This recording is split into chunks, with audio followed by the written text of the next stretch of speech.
All right, so we're going to continue section 4 today by looking at some special case compound inequalities where we might have a no solution show up. We might actually see something where things look a little different in terms of instead of having an overlap or we have a clear and or a clear or, we have a dab happening, okay? So let's go ahead and start by solving this first inequality, compound inequality, and let's see what happens. So negative 4a greater than or equal to 16. A would be greater than or equal to negative 4. And 6a, 24. A greater than 4. All right, so here's 0. Here's 4. Here's negative 4. I've got greater than 4. Remember, we're reading from the variable. So a is greater than 4.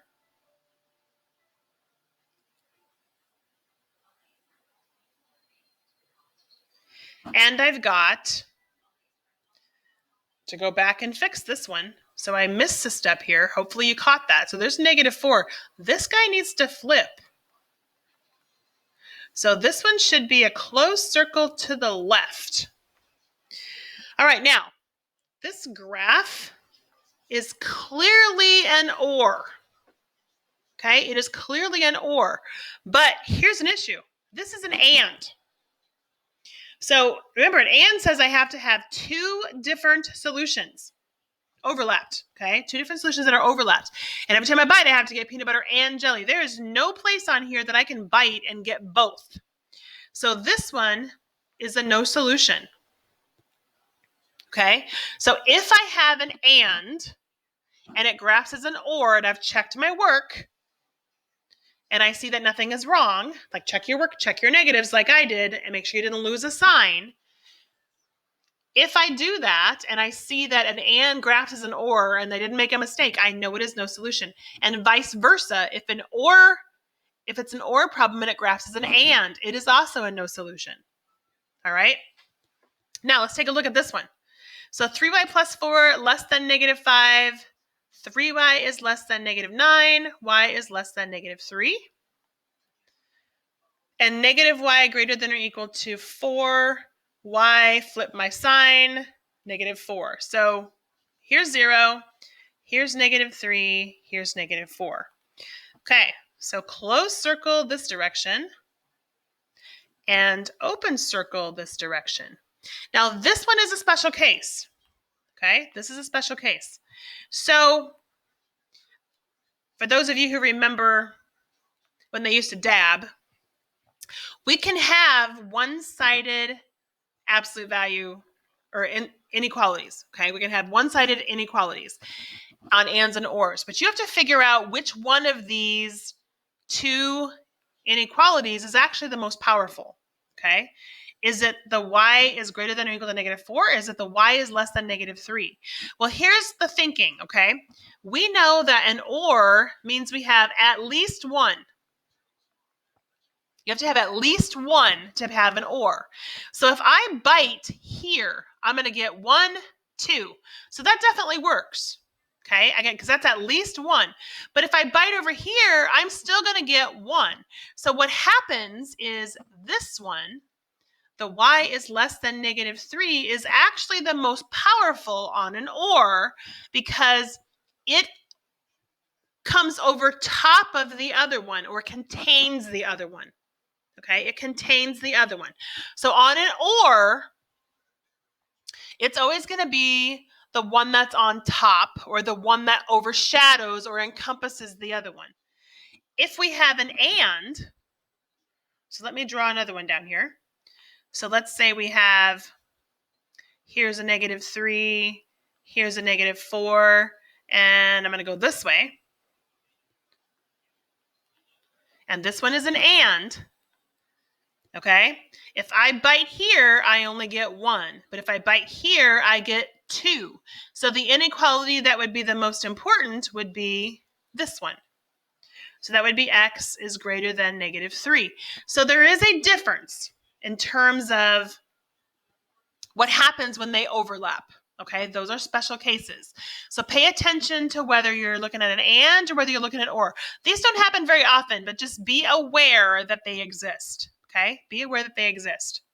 All right, let's see if we can determine the solution set of an inequality just from the graph and write the inequality.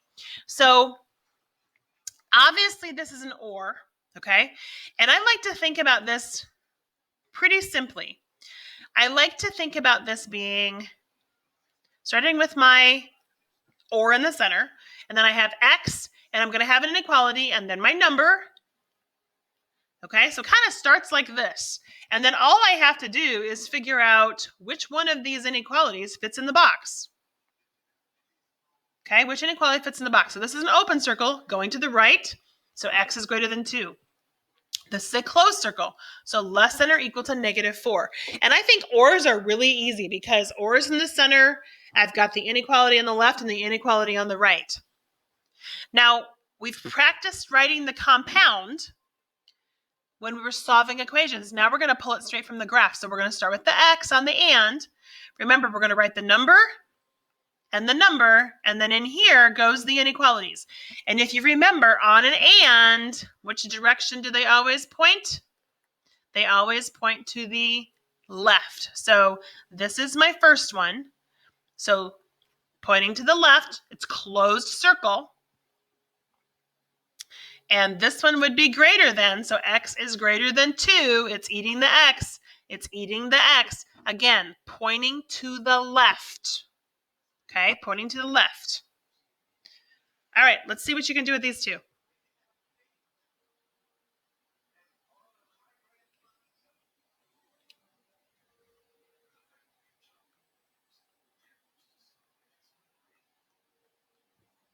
All right, let's see how you did.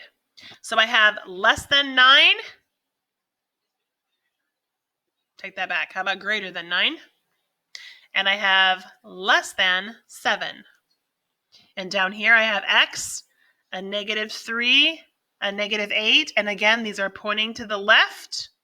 So I have x is less than -3, and x is greater than -8. X is less than -3, x is greater than -8. It's eating the x, it's still eating the x. All right, good. Now let's look at translating a compound inequality. Now these are kind of tricky because you have to decide by reading it whether or not it's going to be an and or an or. Okay, whether it's going to be an and or an or. And then you have to figure out where the actual inequalities are. And that can be confusing because when we think about math operators, we sometimes use less than to mean subtraction and more than to be addition. So the first thing you want to do is figure out whether it's an and or an or. So if I read this, 8 less than a number is no more than 14 and no less than 5. So this is my hint, okay? So I'm looking at an and, which means I have x in the center, okay? X in the center.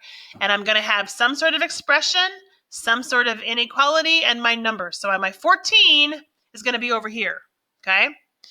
But let's go ahead and start with this part. What is the actual bread, if you will, okay? 8 less than a number. Remember, that is flip. That is a flip. So x minus 8, that is the bread of my inequality. All right, so now I just have to figure out what else needs to go in here. So is no more than 14? Well, not more than, less than or equal to 14.